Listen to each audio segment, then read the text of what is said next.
Hi everyone, exam medicine channel में आप सभी का स्वागत है। हम बात कर रहे हैं Allahabad university non teaching post new recruitment 2024।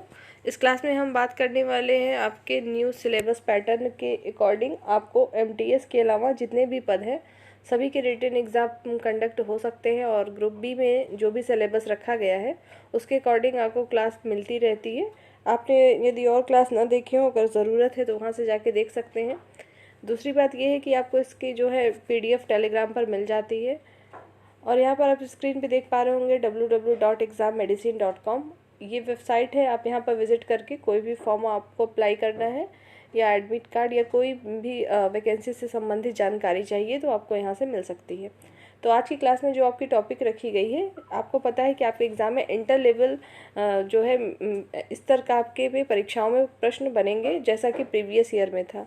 आज हम हिस्ट्री के कुछ इंपॉर्टेंट क्वेश्चन को देखेंगे और आपको पता है कि यहाँ पे सिर्फ आपकी रिवीजन और प्रैक्टिस होती है और अगर आपको डीप में पढ़ना है तो आपको खुद से पढ़ना पड़ेगा, बुक से पढ़ना पड़ेगा। यहाँ से सिर्फ आपका रिवीजन हो सकता है और आपको एक क्वेश्चन का कलेक्शन मिलेगा जहाँ से आप बेहतर कर सकते हैं। तो चलिए शुरू करते हैं आज की वीडियो को। हम हिस्ट्री को के जो है बेसिक से क्वेश्चन को लेंगे क्योंकि एमटीएस एग्ज़ाम में फैक्चुअल प्रश्न ज़्यादा पूछे जाते हैं, कॉन्सेप्ट बेसिस क्वेश्चन जो है कम आते हैं। तो सबसे पहला आज का प्रश्न है कि इतिहास का पिता किसे कहते हैं। तो उनका क्या नाम है, तो हेरोडोटस है। याद रखेंगे कि हेरोडोटस कौन है, इस तरीके से प्रश्न बनते हैं। तो इतिहास के पिता हैं। सिंधु सभ्यता प्रसिद्ध थी, तो जो सिंधु सभ्यता थी वो किस लिए प्रसिद्ध थी, सिंधु सभ्यता कैसी सभ्यता थी, ऐसा भी प्रश्न पूछा जाता है। तो इसी प्रश्न से आपको दो आंसर मिलेंगे। जैसे यहाँ पे लिखा हुआ है सुनियोजित शहर हेतु, मतलब जो सिंधु सभ्यता थी, सिंधु सभ्यता के जो लोग थे वो शहरों के लिए प्रसिद्ध थे क्योंकि उस समय भी शहर की तरीके से सारी चीज़ें वहाँ पर बनाई गई थी। तो वही यहाँ पर है कि सुनियोजित शहर हेतु जो है सिंधु सभ्यता प्रसिद्ध थी। नेक्स्ट क्वेश्चन है कि सिंधु सभ्यता के लोगों का व्यवसाय क्या था। तो सिंधु सभ्यता के लोगों का व्यवसाय कृषि था। आपको ऑप्शन में कृषि और पशुपालन दोनों देता है, लेकिन सिंधु सभ्यता के लिए कृषि ही राइट आंसर होगा। नेक्स्ट है सिंधुवासियों का मुख्य फसल कौन सा था। सिंधु सभ्यता जब थी तो उस समय पे सबसे ज़्यादा कौन से फसल उगाए जाते थे, तो जौ और गेहूं है। नेक्स्ट है सिंधु सभ्यता का सर्वाधिक पूर्वी एवं पश्चिमी पूरा स्थल कौन सा है। यहाँ से प्रश्न बनते हैं ज़रूर, यहाँ पर देख लेंगे। और यहाँ पर जो दो प्रश्न हैं एक साथ देखेंगे। पहला तो ये कि जो सिंधु सभ्यता थी उसका पूर्वी भाग और पश्चिमी भाग कौन सा था और दक्षिणी और उत्तरी भाग कौन सा था। तो देखिए, अगर हम मैप में जब भी देखते हैं इस तरीके से आप एरो क्रिएट करेंगे तो सबसे ऊपर अगर हम बात करें तो आप ऊपर आपका उत्तर वाला भाग हो जाता है। यहाँ पर देखेंगे तो यहाँ दक्षिण होगा, इस साइड आपका पूर्व होता है और यहाँ पर होता है पश्चिम। इस तरीके से आप अपनी कॉपी में ऐसे मैप बना लेंगे और जहाँ जहाँ पर जो लोकेशन दिख रहा है वहाँ पर उसका नाम लिख लीजिएगा तो अच्छे से याद हो जाएगा। तो आइए देखते हैं। सबसे पहले हम देखते हैं उत्तर के लिए बात करें कि उत्तर में सिंधु सभ्यता का सबसे उत्तरी भाग कौन सा था, तो मांदा था। और दक्षिणी बात करें तो दाइमाबाद है, ये लिखा हुआ है।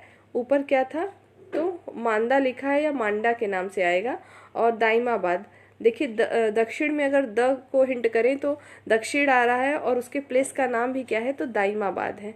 तो इस तरीके से आप इसको रिलेट करके याद कर सकते हैं। दूसरी बात करते हैं कि पूर्वी भाग कौन था और पश्चिमी भाग कौन सा था। तो यहाँ पर देख लीजिए, पूर्वी भाग था हमारा आलमगीरपुर, यहाँ पर है। और सुतकांगे डोर कौन सा था, तो ये पश्चिमी भाग हमारा सुतकांगे डोर है। और यहाँ पर जो लिखा हुआ है, जैसे आलमगीरपुर में स्थान की बात करें तो मेरठ और उत्तर प्रदेश को इंडिकेट करता था और सुतकांगे डोर जो है बलूचिस्तान में था और मांदा वहीं पर अखनूर और जम्मू कश्मीर में, जबकि दाइमाबाद जो है अहमदानगर और महाराष्ट्र में था।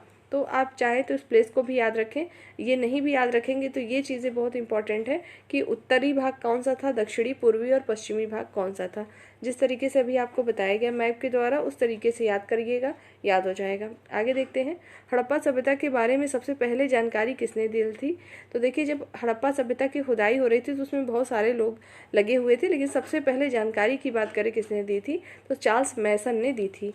कब दी थी, तो 1826 में दी थी। नेक्स्ट है मोहनजोदड़ो एवं हड़प्पा की पुरातात्विक खुदाई के प्रभारी कौन थे, तो सर जॉन मार्शल थे।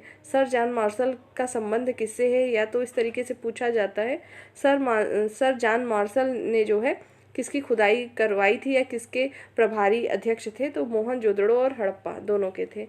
नेक्स्ट है हड़प्पा की सभ्यता थी, तो जो हड़प्पा की सभ्यता थी वो कैसी थी, तो कांस्य युगीन सभ्यता थी। ये कांस्य युगीन क्यों थी, क्योंकि हड़प्पा सभ्यता जब चल रही थी तो उस समय लोहे का आविष्कार नहीं हुआ था। नेक्स्ट देखेंगे, सिंधु सभ्यता की लिपि थी कैसी थी। आइए नेक्स्ट क्वेश्चन को देखते हैं। नेक्स्ट क्वेश्चन हमारा ये था कि सिंधु सभ्यता की लिपि कैसी थी। तो सिंधु सभ्यता की लिपि कैसी थी, तो भाव चित्रात्मक थी। नेक्स्ट है, मिस्र के राजा कहलाते थे। जो मिस्र के राजा थे उसको क्या कहते थे, फराओ कहते थे। नाम याद रखेंगे, फराओ किसके राजा कहलाते थे, तो मिस्र के। नेक्स्ट है, खरोष्ठी लिपि लिखी जाती थी। तो जो खरोष्ठी लिपि है वो दाएं से बाएं को लिखी जाती थी, दाएं तरफ से लिखते थे, बाएं तरफ होता था। और हम लोग ऐसे जनरली कैसे लिखते हैं, बाएं से दाएं की तरफ लिखते हैं, मतलब लेफ्ट टू राइट लिखते हैं। तो इस तरीके से याद कर लेंगे कि अपोजिट होती है खरोष्ठी लिपि। नेक्स्ट है, स्वास्तिक चिन्ह किसकी देन है। जो स्वास्तिक चिन्ह बनाए जाते हैं वो किसकी देन है, तो सिंधु सभ्यता में ही ये चीज़ उपयोग में आती थी और तब से अभी तक है। नेक्स्ट है, आदि मानव ने सर्वप्रथम क्या सीखा था। तो आदि मानव जो थे सबसे पहले आग जलाना सीखे थे। नेक्स्ट है, आग का आविष्कार कब हुआ था, तो हुआ था पूरा पाषाण काल में। आपने ये चीज़ पढ़ी होगी कि जो आपका इसमें काल को के क्रम में भी पूछा जाता है। पहले आपका पूरा पाषाण काल आता है, उसके बाद मध्य पाषाण काल आता है। ठीक है, तो इस तरीके से इसके क्रम को भी पूछा जाता है। नेक्स्ट क्वेश्चन देखते हैं, सिंधु घाटी सभ्यता कैसी थी। तो सिंधु घाटी सभ्यता जो थी आदि ऐतिहासिक थी। और पूछा जाता है कि जब सिंधु घाटी सभ्यता थी शुरुआत में, तो सबसे पहले जैसे पालतू जानवर बनाए जाते थे, तो सबसे पहले किस जानवर को बनाया गया था। ऑप्शन में आपकी गाय भी मिलती है, लेकिन गाय नहीं होगा, उस समय कुत्ते को जो है, डॉग को पालतू जानवर के रूप में रखा जाता था। नेक्स्ट है, हड़प्पा स्थित है। हड़प्पा जो है कहाँ स्थित है, तो रावी नदी के तट पर स्थित है। नेक्स्ट है, सिंधु सभ्यता का प्रमुख बंदरगाह कौन सा है। तो सिंधु सभ्यता का जो है प्रमुख बंदरगाह वो है लोथल। नेक्स्ट है, हड़प्पा के लोग अनभिज्ञ थे। हड़प्पा के लोग जो है किस चीज़ से अनजान थे या क्या वो नहीं जानते थे, तो वो लोहा था। क्योंकि अभी हमने ऊपर पढ़ा था कि जो हड़प्पा सभ्यता थी वो कांस्य युगीन सभ्यता थी। मैंने शुरू में ही आपको बताया कांस्य युगीन नाम क्यों था, क्योंकि वहाँ पर लोहे की खोज नहीं हुई थी। तो यहाँ से भी प्रश्न पूछे जाते हैं, जैसा कि आप स्क्रीन पे देख पा रहे होंगे कि हड़प्पा के लोग जो है किससे अनभिज्ञ थे, तो वो है लोहा। नेक्स्ट क्वेश्चन है, हड़प्पा में मिट्टी के बर्तन पर प्रयुक्त होता था। जो हड़प्पा के बर्तन बनाए जाते थे मिट्टी के, तो पूछा जाता है उसमें कौन सा कलर यूज होता था, तो वो था लाल कलर, लाल रंग। नेक्स्ट है, चावल के साक्ष्य कहाँ से मिले हैं। तो जो चावल है उसका साक्ष्य सबसे पहले लोथल एवं रंगपुर से मिला था। नेक्स्ट क्वेश्चन है, हड़प्पा में मिट्टी के बर्तन पर प्रयुक्त रंग कैसा है, लाल। ये रिपीटेड क्वेश्चन है आपका पीछे, जैसा कि अभी हमने देखा था। आगे बढ़ते हैं, सिंधु सभ्यता का जो सर्वमान्य काल है। देखिए, हिस्ट्री में सबसे बड़ा विवाद का कारण बन जाता है ये काल क्रम को लेकर। लेकिन सिंधु घाटी का अगर कालक्रम पूछे तो 2500 से 1750 ईसा पूर्व आप बताएंगे। नेक्स्ट है, मोहनजोदड़ो स्थित है। मोहनजोदड़ो कहाँ पर स्थित है, तो ये पाकिस्तान में स्थित है। नेक्स्ट है, मोहनजोदड़ो की खोज किसने की थी, तो रखाल दास ने की थी। ये प्रश्न पूछे जाते हैं, मोहनजोदड़ो की खोज किसने की थी, तो रखाल दास ने की थी। नेक्स्ट है, नर्तकी की कांस्य मूर्ति मिली थी।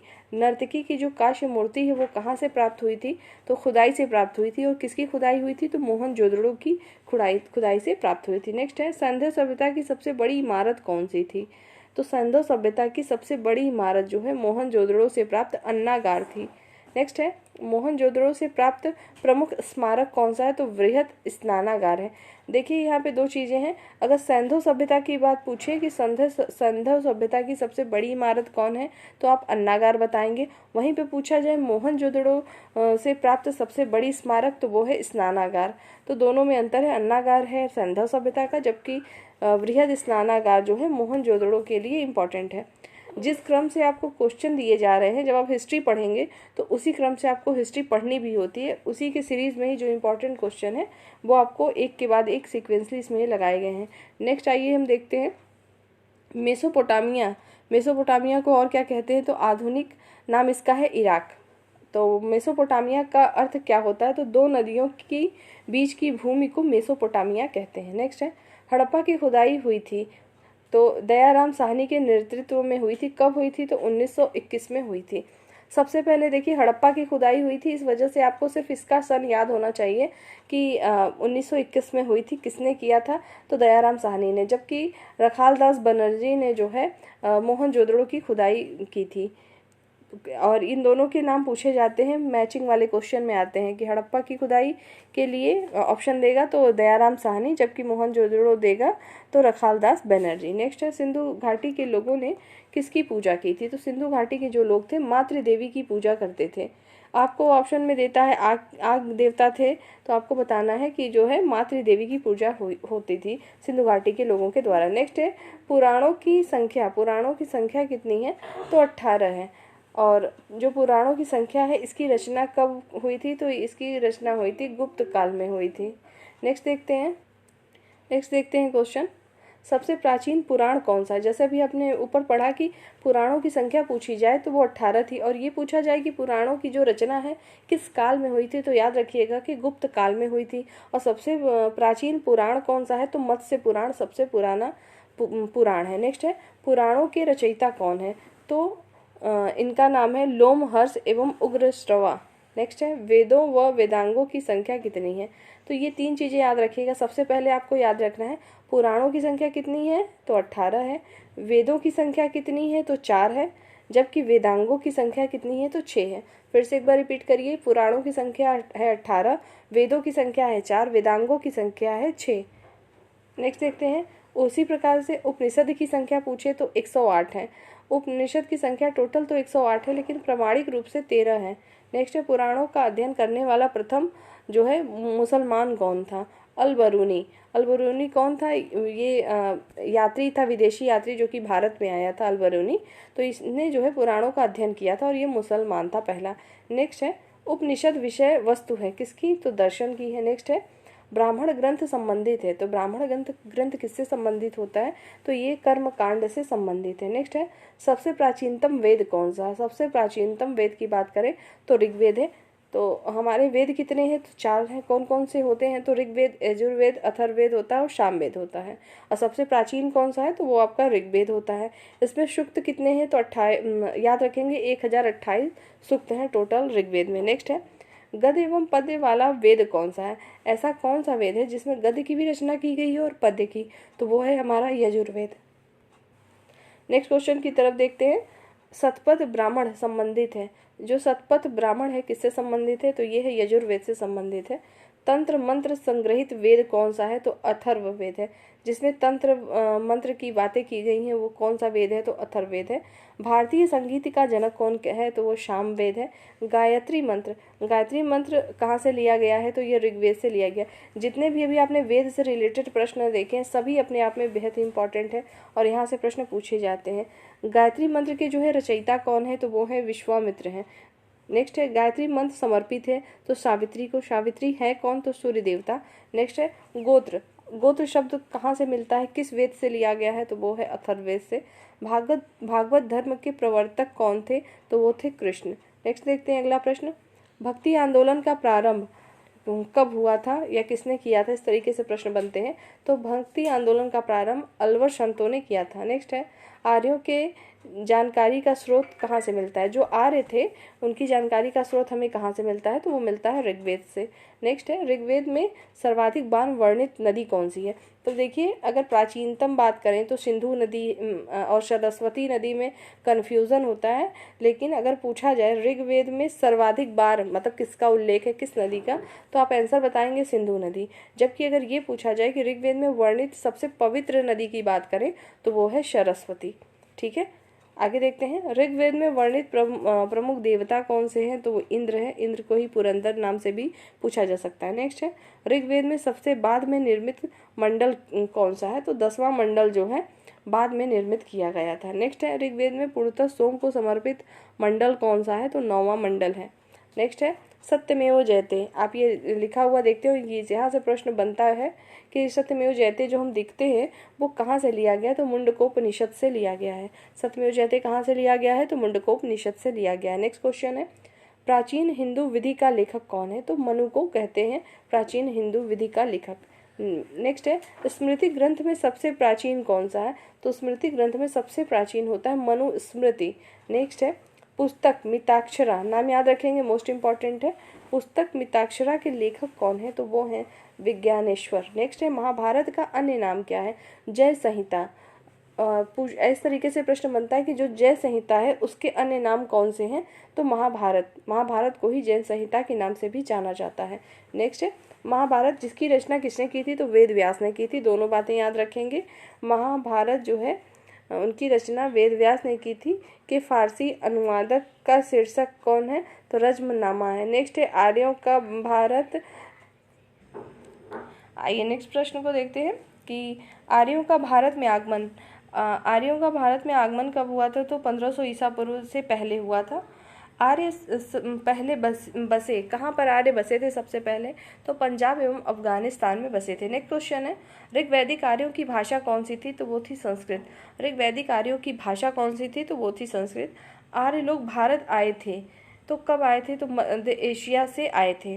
जो आर्य लोग भारत आए थे तो 1500 ईसा पूर्व से पहले आए थे, और वो सबसे पहले कहाँ आए थे, तो मध्य एशिया से जो है वो आए थे। शून्यवाद का प्रतिपादक कौन है, मतलब शून्यवाद की सबसे पहले खोज किसने की थी, तो नागार्जुन ने की थी। मोस्ट इंपॉर्टेंट है ये सारे प्रश्न जो आप देख रहे हैं सीरीज, सभी प्रश्न आपके एग्जाम में बनते हैं। नेक्स्ट क्वेश्चन देखते हैं यहाँ से। बौद्ध धर्म और जो है जैन धर्म से रिलेटेड भी कुछ यहाँ प्रश्न दिए गए हैं जो कि अपने आप में इम्पॉर्टेंट होंगे। नेक्स्ट है कि बुद्ध का जो कहाँ जन्मे थे और कब, तो लुम्बिनी में। कब, तो 563 ईसा पूर्व में। बुद्ध की मृत्यु कब हुई थी, कुशीनगर में जो है 483 ईसा पूर्व में।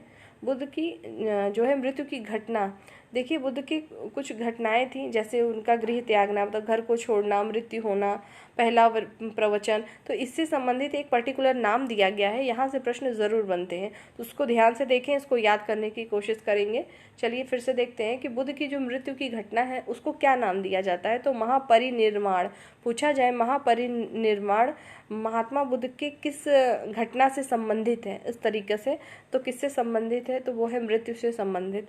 उसी प्रकार से बुद्ध के प्रथम गुरु कौन थे, तो अलार कलाम थे।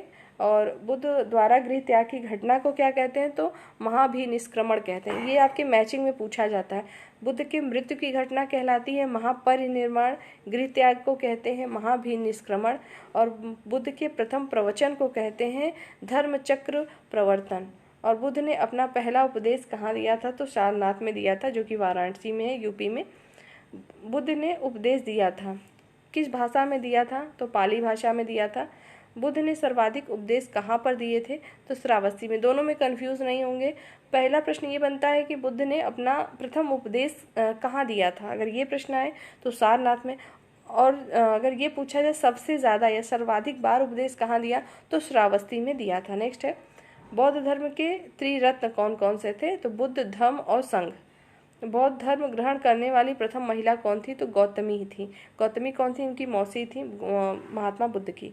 नेक्स्ट है प्रथम बौद्ध संगीति 883 ईसा पूर्व हुई थी, कहाँ पर हुई थी और किसके शासन काल में हुई थी, यहाँ से प्रश्न पूछे जाते हैं। तो देखेंगे प्रथम बौद्ध संगीति जो हुई थी 1883 ईसा पूर्व में हुई थी, अजात शत्रु के काल में हुई थी। कहाँ हुई थी, तो राजगृह में हुई थी। चतुर्थ बौद्ध संगीति कहाँ हुई थी, तो कुंडल वन में हुई थी, जो कि कश्मीर में पड़ता है। कनिष्क के शासन काल में हुई थी। तो जो इनके अगर पूछा जाए कि गौतम बुद्ध के कुल कितने मतलब संगीति हुई थी, बौद्ध संगीतियाँ कितनी थी, तो 4 थी। पहली और चौथे का ये पूरा याद रखेंगे, ये प्रश्न रिपीट होते हैं। उसी प्रकार से आगे देखते हैं बौद्ध संगीति के आयोजन स्थल का क्रम बताइए। जैसे मैंने आपको शुरू में बताया कि 4 बौद्ध संगीतियाँ हुई थी, तो उनका जो क्रम है ये क्रम से है। सबसे पहली बौद्ध संगीति राजगृह में हुई थी, दूसरी वैशाली में, तीसरी पाटलिपुत्र में, और चौथी जो हुई थी कश्मीर में हुई थी। कश्मीर मतलब कुंडलवन में। नेक्स्ट है बुद्ध के जो है पूर्व जन्म पर आधारित कथा जातक। पूछा जाए जातक क्या है, तो जातक जो है पुनर्जन्म से रिलेटेड एक कथा है। किस पर आधारित है, तो महात्मा बुद्ध के पुनर्जन्म से रिलेटेड है। अजंता की गुफाओं में किस ग्रंथ का चित्रण हुआ है, तो जातक का, जो कि बौद्ध धर्म का एक पवित्र ग्रंथ है। नेक्स्ट है बौद्ध धर्म का प्रथम ग्रंथ कौन सा है। बौद्ध धर्म का जो है प्रमुख ग्रंथ जो है पिटक है। नेक्स्ट है बौद्ध धर्म का पूजा स्थल कौन सा है, तो चैत्य मंडप है। नेक्स्ट है बुद्ध चरित्र के लेखक कौन है, तो अश्वघोष है। बुद्ध चरित्र के लेखक कौन है, तो अश्वघोष है। नेक्स्ट है आजीवक पंथ का प्रवर्तक कौन है, तो मक्खली गोशाल है। नेक्स्ट है हिजरी संवत की स्थापना कब हुई थी या शुरुआत कब हुई थी, तो ये हुई थी 622 ईस्वी में। मोस्ट इम्पॉर्टेंट है, याद रखेंगे कि हिजरी संवत, शक संवत, हिजरी संवत, ये सब प्रश्न बनते हैं। तो हिजरी संवत की शुरुआत पूछे तो 622 ईस्वी में हुई थी। आइए अगले प्रश्न को देखते हैं। सिखवाद का प्रवर्तन कब हुआ था, तो 16वीं सदी में हुआ था, 1500 ईस्वी में। सूफी धर्म आंदोलन का विकास कब हुआ था, तो 9वीं सदी में हुआ था। इस्लाम के प्रवर्तक हजरत मोहम्मद साहब का जन्म कब हुआ था, तो 570 ईस्वी में हुआ था, मक्का में हुआ था। नेक्स्ट है, अभी तक हमने बौद्ध की चीज़ें देखी थी, बौद्ध धर्म से रिलेटेड। अब हम जैन धर्म से रिलेटेड इंपॉर्टेंट चीज़ें देखेंगे। तो जैन धर्म के प्रथम तीर्थंकर कौन थे, तो ऋषभदेव थे। कुल कितने थे, तो 24 पूरे तीर्थंकर थे, लेकिन जो इम्पोर्टेंट है बस वही देखते हैं। तो जैन धर्म के प्रथम तीर्थंकर पूछे जाते हैं तो वो है ऋषभदेव।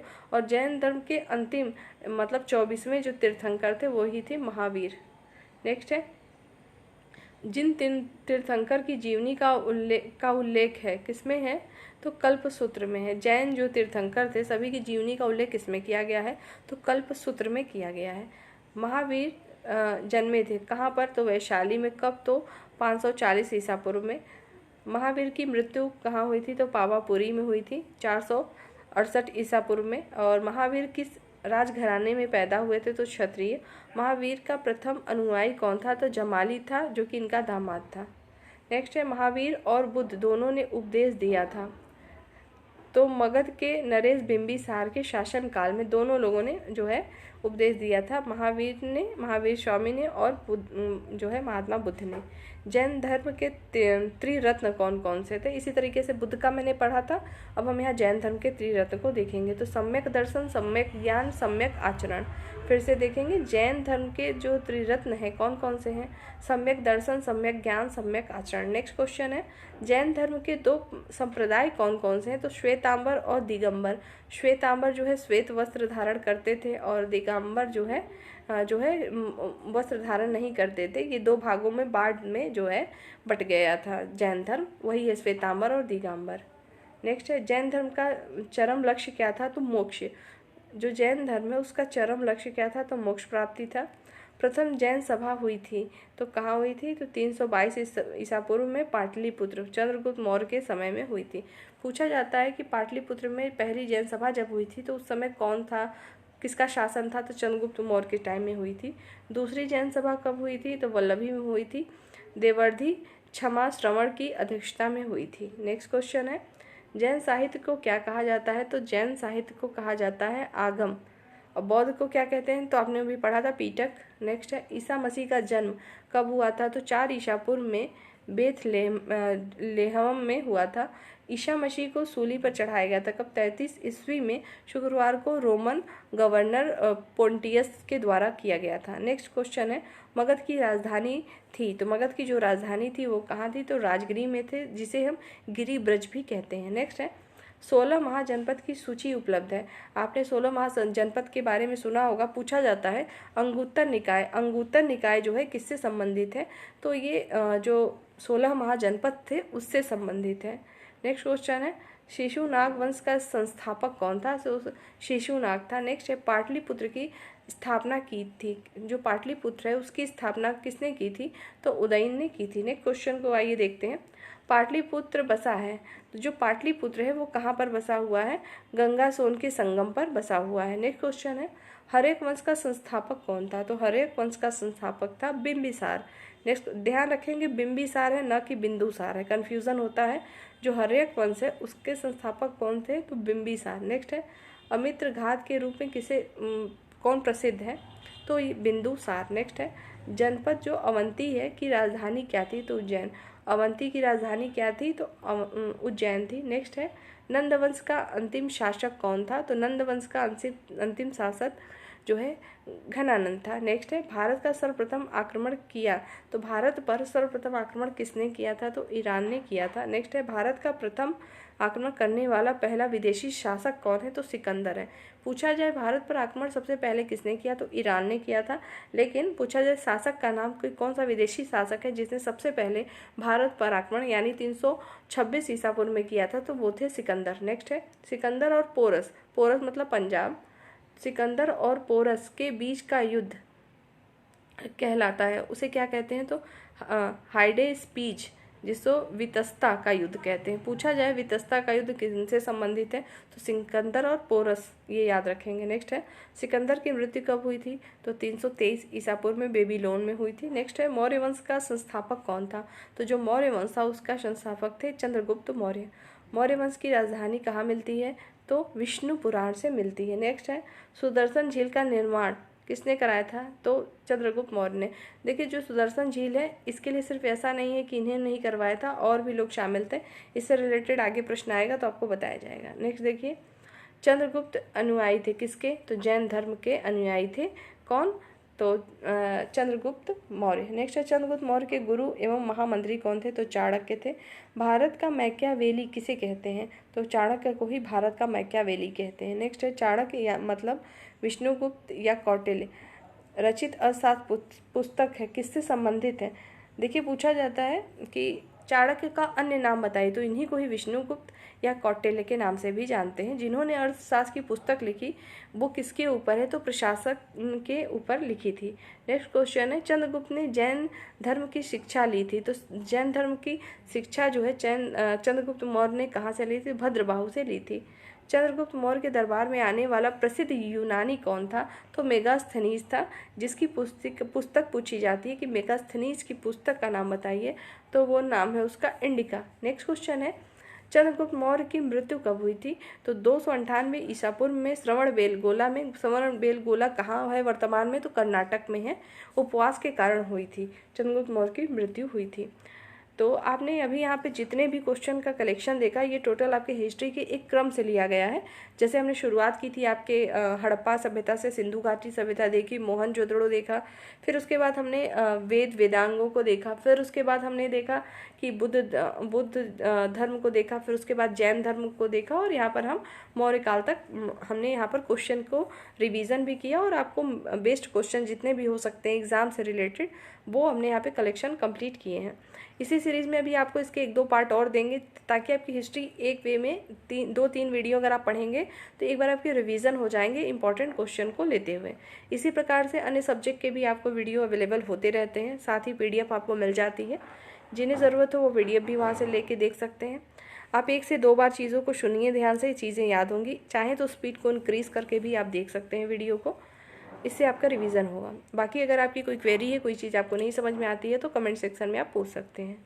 नेक्स्ट वीडियो में नए टॉपिक के साथ हम फिर मिलेंगे। जय हिंद।